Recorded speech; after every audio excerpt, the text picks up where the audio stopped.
بسم الله الرحمن الرحيم.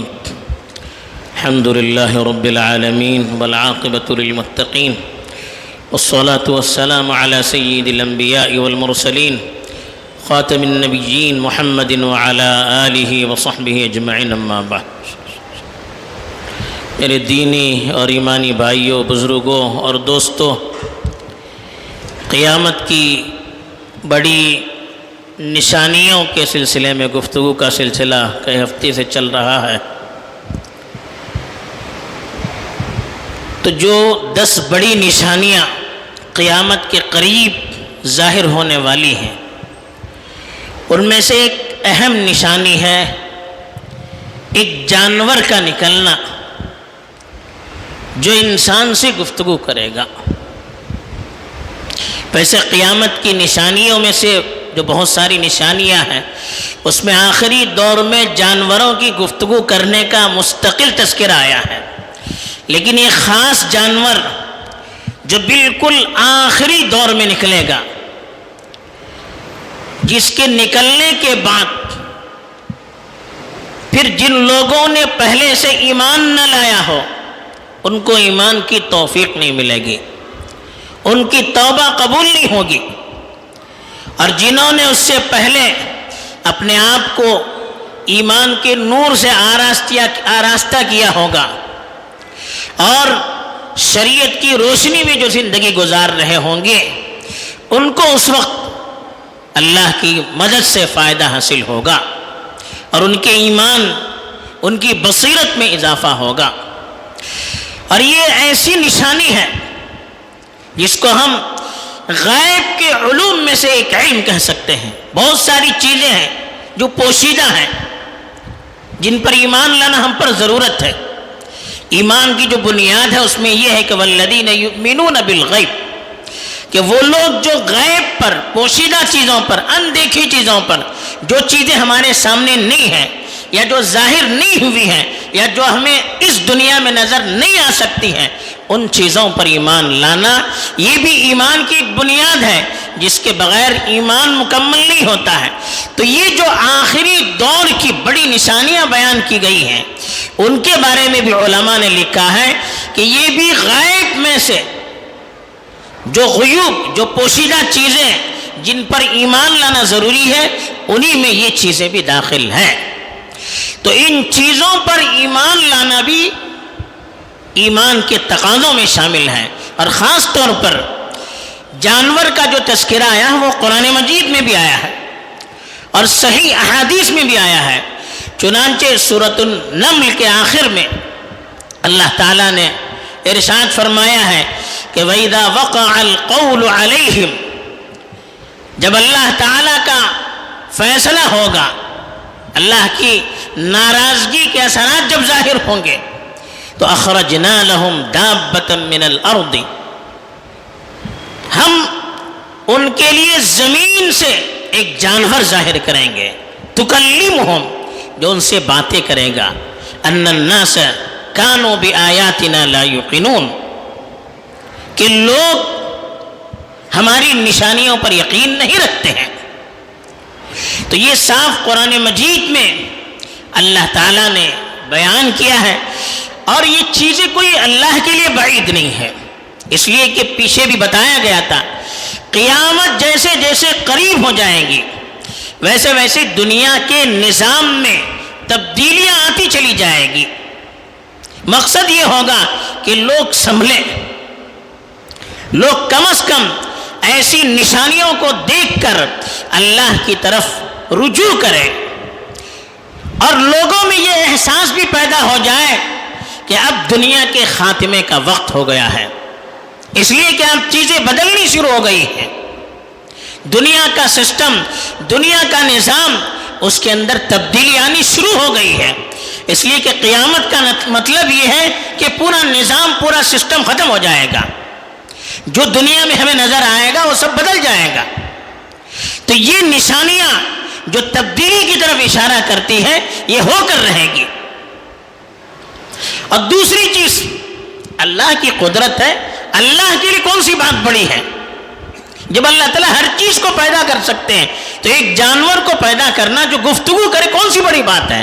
آج دنیا میں دیکھیے، موبائل بات کرتا ہے، روبوٹ بات کرتا ہے، کیسی کیسی چیزیں ہو رہی ہیں کہ آپ کہیے تو پورے مضامین آپ کی اسکرین پر آ جاتے ہیں. تو آپ کا موبائل، آپ کے چینلز، آپ کے روبوٹ وہ بات کر سکتے ہیں، وہ آپ کی باتوں کو سمجھ سکتے ہیں، وہ بہت سی معلومات جو آپ کو نہیں وہ آپ کو دے سکتے ہیں. جب انسان اپنی اتنے سے دماغ سے اتنی بڑی بڑی چیزیں کر سکتا ہے تو اللہ کے لیے کون سی بڑی بات ہے؟ قرآن مجید میں تو اللہ تعالیٰ نے اس کی طرف اشارہ بھی کیا ہے کہ جب قیامت کے دن لوگوں کا حساب کتاب لیا جائے گا اور جو نافرمان ہوں گے وہ انکار کریں گے تو اللہ تعالیٰ کی طرف سے، اللہ کی قدرت سے ان کے جو ہاتھ ہوں گے، پیر ہوں گے، چمڑیاں ہوں گی، ہر چیز بولنے لگے گی. یوم تشہد علیہم السنتہم وایدیہم وارجلہم بما کانوا یکسبون. ان کی زبان، ان کے ہاتھ، ان کے پیر ان کی کرتوت کو ظاہر کرنے لگیں گے. تو ایسے موقع پر وہ پوچھیں گے وقالوا لجلودہم لم شہدتم علینا. اپنی چمڑیوں کو جب دیکھیں گے کہ چمڑیاں خود ہمارے خلاف گواہی دے رہی ہوگی، لوگ پوچھیں گے کہ ہمارے خلاف کیوں تم گواہی دے رہے ہو؟ تو چمڑیاں بولیں گی کہ انطقنا اللہ الذی انطق کل شیء. اس اللہ نے ہمیں بلوایا ہے جو ہر چیز کو بلوانے والے ہیں. یعنی ہمارے اندر بولنے کی صلاحیت اس اللہ نے پیدا کی ہے جس نے ہر چیز کے اندر بولنے کی صلاحیت پیدا کی ہے. انسان کو بولنے کی صلاحیت کس نے دی؟ اللہ نے دی. جب اللہ انسان سے بلوا سکتا ہے تو ایک جانور سے بلوانا اللہ کے لیے کون سی بڑی بات ہے؟ تو جس کو اللہ کی قدرت کا علم ہو، جو اللہ کی طاقت اور اس کی قدرت سے واقف ہو، اس کے لیے ان سب چیزوں پر ایمان لانا یہ کوئی بڑی بات نہیں ہے. البتہ جن کے اندر ایمان مضبوط نہیں ہو، جن کو اللہ کی قدرت پر یقین نہیں ہو، یہ چیزیں ان کے ایمان کو ڈگمگانے والی ہے. ان چیزوں سے ان کا ایمان ڈگمگا جاتا ہے. ایسے موقع پر کھرے اور کھوٹے کے درمیان فرق ہو جاتا ہے کہ کون پکا مومن ہے، کون کچا مومن ہے، کون صحیح مومن ہے، کون جھوٹا ہے اپنے ایمان کے دعوے میں، کس کے دل میں ایمان ہے اور کس کی زبان پر ایمان کا دعویٰ ہے. یہ فرق ایسے ہی موقعوں پر کھل کر سامنے آتا ہے جب اللہ کی ایسی نشانیاں بیان کی جاتی ہے جو بظاہر ہماری عقلوں کے لیے قابل قبول ہوتی نہیں ہے. تو یہاں پر امتحان ہوتا ہے کہ ہم اپنی عقل کو فیصلے کل مانتے ہیں یا اللہ کی ذات کو ہم ہر چیز پر قادر مانتے ہیں. ہمیں اپنی عقل پر اعتبار ہے کہ وہی عقل میں جو چیز آئے گی اسی کو ہم مانیں گے یا اللہ کی قدرت کو مانیں گے، چاہے اس کو ہماری عقل تسلیم کرے نہ کرے. یہ وقت ہوتا ہے امتحان کا. تو یہ آخری دور میں اللہ تعالیٰ ایسی چیزوں کو ظاہر کریں گے تاکہ لوگوں کے اندر خوف بھی پیدا ہو، اللہ کی طرف رجوع کا جذبہ بھی پیدا ہو. بخاری شریف کی ایک روایت ہے کہ ایک صحابی نے رسول اللہ صلی اللہ علیہ وسلم سے سوال کیا متی الساعہ، کہ قیامت کب آئے گی؟ اللہ کے رسول نے جواب میں پوچھا ما اعددت لہا، کیا تیاری کی آپ نے؟ تو قیامت کی جو نشانیاں، قرب قیامت کی جو نشانیاں، قیامت کے قریب آنے سے پہلے جو چیزیں نکلنے والی ہیں، جو علامتیں، جو نشانیاں ظاہر ہونے والی ہیں، ان کو بیان کرنے کا مقصد ہی یہ ہے کہ ہم اپنا جائزہ لیں، ہم تیاری کریں اور ہمارے دل میں یہ یقین مضبوط ہو جائے کہ یہ چیزیں آنی ہیں، ہمیں اللہ کے پاس جانا ہے، تو ہمیں تیاری کس طرح سے کرنی ہے. تو بہرحال یہ جو جانور ہے یہ نکلنے والا ہے. کب نکلنے والا ہے؟ حدیث میں آتا ہے کہ بالکل آخری وقت میں. اللہ کے رسول صلی اللہ علیہ وسلم نے فرمایا ثلاثۃ اذا خرجنا لا ينفع نفسا ایمانها لم تكن آمنت من قبل او کسبت فی ایمانها خیرا. کہا کہ 3 چیزیں ایسی ہیں جب وہ نکلے گی، 3 علامتیں، 3 نشانیاں ایسی ہیں جب وہ ظاہر ہو جائیں گی تو جن لوگوں نے پہلے سے ایمان کو نہیں قبول کیا ہوگا ان کو پھر کوئی ایمان کا فائدہ نہیں دے سکتا. وہ ایسے لوگوں کو پھر ایمان لانے کی توفیق نہیں مل سکتی. جن لوگوں نے پہلے سے اچھا عمل نہیں کیا ہوگا، ان نشانیوں کے نکلنے کے بعد پھر ان کو رجوع کرنے کی توفیق نہیں ملے گی. تو گویا بالکل آخری نشانیاں ہیں. اس میں سے ایک ہے طلوع الشمس من مغربها. سورج اب جو مشرق سے نکلتا ہے وہ مغرب سے نکلنا شروع ہو جائے گا، جہاں ڈوبتا ہے وہیں سے نکلنا شروع ہو جائے گا۔ اور دوسری چیز دجال، جس کی تفصیلات پچھلے ہفتوں میں بیان کی گئی ہے۔ اور تیسری چیز کہا دابۃ الارض، زمین سے نکلنے والا جانور، بالکل آخری دور میں نکلنے والے ہیں۔ بلکہ مسلم شریف کی ایک روایت سے معلوم ہوتا ہے کہ اللہ کے رسول صلی اللہ علیہ وسلم نے فرمایا آخری جو نشانیاں ہیں اس میں سورج کا مغرب سے طلوع ہونا اور زمین سے جانور کا نکلنا ہے۔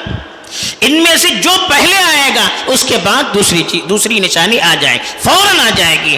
اسی لیے محقق علماء نے لکھا ہے کہ جب سورج مغرب سے طلوع ہوگا تب توبے کا دروازہ بند ہو جائے گا، جیسا کہ حدیث میں آتا ہے۔ اس کے بعد چاشت کے وقت، ضحن کا وقت آیا مسلم شریف کی روایت میں، چاشت کے وقت یہ جانور نکلے گا، تو بالکل آخری نشانی ہوگی۔ اب یہ کہاں سے نکلے گا؟ طبرانی کی روایت سے معلوم ہوتا ہے کہ تخرج من اعظم المساجد حرمتا، جو دنیا کی سب سے محترم مسجد ہے وہاں سے وہ نکلے گا، یعنی مسجد حرام سے وہ نکلے گا۔ تو اس کی تفصیل میں بعض روایات ملتی ہے جس سے معلوم ہوتا ہے کہ صفا پہاڑ جو ہے جہاں سے سعی کی جاتی ہے، اس صفا پہاڑ کے اس حصے سے جہاں سے سعی کی جاتی ہے وہاں سے وہ جانور نکلے گا، پھر مطاف میں داخل ہو جائے گا۔ مقام ابراہیم اور رکن یعنی حجر اسود کے درمیان میں وہ جانور ظاہر ہوگا، اس کو دیکھتے ہی سب بھاگنا شروع ہو جائیں گے، لیکن جو مومن ہوں گے وہ اپنی جگہ پر ڈٹے رہیں گے اور کوئی اس کی گرفت سے نکل نہیں پائے گا۔ تو یہ جگہ بعض روایات سے علماء نے تحقیق کر کے بتائی ہے، بعض لوگوں نے ان کی سند پر بھی کلام کر کے کہا کہ جتنے راوی ہیں وہ سب ثقہ ہیں، تو بہرحال روایت معتبر ہے، اس لیے بہت سے علماء نے اس کو اپنی تفسیر میں اور شروحات میں نقل بھی کیا ہے۔ تیسری چیز جو ہوگی، ایک جانور نکلے گا تو کیا کام ہوگا اس کا؟ تو ایک تو بتایا کہ کب نکلے گا، بالکل آخری دور میں، اس کی تفصیل خود قرآن میں بتایا کہ وقع القول علیہ، جب اللہ کا حکم نازل ہوگا، یعنی اللہ تعالیٰ بندوں کی کرتوتوں سے بالکل ناراض ہو جائیں گے، زمین میں فتنہ اور فساد، بے حیائی اور منکرات پھیل جائیں گے۔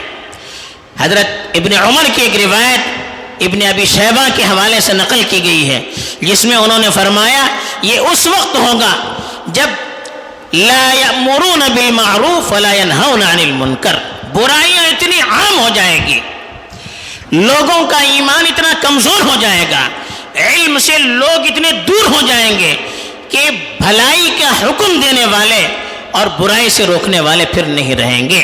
زمین میں بھلائی کے حکم دینے کا کام اور برائیوں سے روکنے کا کام ختم ہو جائے گا۔ تو بالکل آخری دور میں جب ہر طرف برائیاں ہی برائیاں ہوگی اس وقت آئے گا، اور کام کیا کرے گا؟ تکلمہم، ان لوگوں سے بات کرے گا۔ اب یہ علماء نے بتایا ہے کہ اس کی زبان سے اللہ تعالیٰ ایمان کے کلمات نکالیں گے اور بتائیں گے کہ وہ کہے گا کہ یہ برائی ہے، یہ لوگ غلط ہیں، یہ لوگ صحیح ہیں۔ یہ اللہ تعالیٰ اس کی زبان سے کیوں نکالیں گے؟ علماء نے اس کی حکمت بھی لکھی ہے کہ جس ایمان کو قبول کرنے سے عقل والوں نے انکار کیا، ایک جانور کی زبان سے اللہ اس کا اقرار کروائیں گے تاکہ جو عقل والوں ہیں ان کو معلوم ہو جائے کہ ہماری حیثیت جانور سے بھی بدتر ہے۔ قرآن مجید میں جیسے کہا لہم قلوب لا یفقہون بہا ولہم آذان لا یسمعون بہا اولئک کالانعام بل ہم اضل، ایسے لوگ جو آنکھوں سے دیکھ کر کوئی فائدہ نہیں اٹھاتے ہیں، دلوں میں کوئی اثر نہیں لیتے ہیں، کانوں سے سن کر ان کو فائدہ نہیں ہوتا ہے، ان کی مثال تو جانوروں سے بدتر ہے، وہ تو جانوروں سے بھی بدتر ہیں۔ اس لیے کہ مومن ہر چیز کو عبرت کی نگاہ سے دیکھتا ہے، المؤمن نظرہ عبرت کی نگاہوں سے دیکھتا ہے اور اس سے سبق لیتا ہے۔ السعید من وعظ بغیرہ، حدیث میں فرمایا خوش نصیب اور نیک بخت وہ ہوتا ہے جو دوسروں سے سبق لیتا ہے۔ تو اگر ہمارے اندر سے عبرت لینے کی صلاحیت ختم ہو جائے، سبق حاصل کرنے کی صلاحیت ختم ہو جائے، تو پھر ہمیں تباہی سے کوئی چیز بچا نہیں سکتی۔ یہ بتانے کے لیے وہ جانور آئے گا اور لوگوں کو بتائے گا، اور دوسرا جو اس کا کام ہوگا وہ نشانات لگائے گا۔ حدیث میں آتا ہے کہ مومن ان کا چہرہ اس جانور کے آنے کے بعد بالکل روشن ہو جائے گا، اور جو کافر ہوں گے ان کے ناک پر ایسے نشانات لگائے گا کہ وہ لوگوں کو معلوم ہو جائیں گے۔ جب ایسے لوگ معاشرے میں آئیں گے، لوگ دیکھ کر بتائیں گے کہ پتہ لگائیں گے کہ یہ کافر ہے۔ بلکہ مسند احمد کی ایک روایت سے معلوم ہوتا ہے کہ آپس میں خرید و فروخت کریں گے، کسی نے مثلا اونٹ خریدا یا کوئی جانور خریدا یا کوئی سامان خریدا، دوسرا پوچھے گا کس سے آپ نے خریدا، تو وہ کہے گا اشتریتہ من المخطئین، جو خطا کار لوگ ہیں جن کے ناک پر نشانات لگائے گئے ان میں سے ایک شخص سے میں نے خریدا ہے۔ یعنی معلوم ہوتا ہے کہ یہ نشانیاں بالکل کھلا سب کے سامنے ہو جائیں گی، تو وہ جانور لوگوں کی ناک پر نشانہ، جو کافر ہوں گے ان کی ناک پر نشانات لگائے گا۔ اس سے معلوم ہو جائے گا کہ پھر ایسے لوگ مومن نہیں ہو سکتے، ان کے لیے کفر مقدر ہو چکا ہے۔ پھر ایسے لوگوں پر قیامت اس ایسے ہی لوگوں پر آئے گی جب توبہ قبول نہیں ہوگا۔ بہرحال اس طرح کی کچھ چیزیں حدیث میں آتی ہیں، باقی وہ جانور کیسا ہوگا، اس کی شکل و صورت کیا ہوگی، وہ کیا کیا کرے گا، بہت سی تفصیلات بعض روایات میں آتی ہے جن کو علماء نے سند کی وجہ سے قبول نہیں کیا ہے، اس لیے ان تفصیلات میں پڑھنے کی ضرورت نہیں ہے۔ بہرحال اتنا ہمیں یقین رکھنا ہے کہ آخری دور میں ایک جانور نکلے گا۔ دوسری بات کہ اس کے نکلنے کے بعد پھر توبہ قبول نہیں ہوگی، اور تیسری چیز یہ ہے کہ وہ مومن اور کافروں کے درمیان فرق کرے گا، اور چوتھی چیز یہ ہے کہ اس کا انکار کرنے والا جو عقیدہ ہے ہمارا ایمان بالغیب، اس کے انکار کرنے والوں میں شامل ہو جائے گا۔ تو یہ بنیادی چیزیں ہیں، یہ ہمیں ذہن میں رکھنی چاہیے، اور اصل مقصد ہمیں اپنی آخرت کی تیاری کرنی چاہیے۔ اللہ مجھے بھی توفیق دے، آپ کو بھی توفیق دے، آمین۔ وآخر دعوانا الحمد للہ رب العالمین۔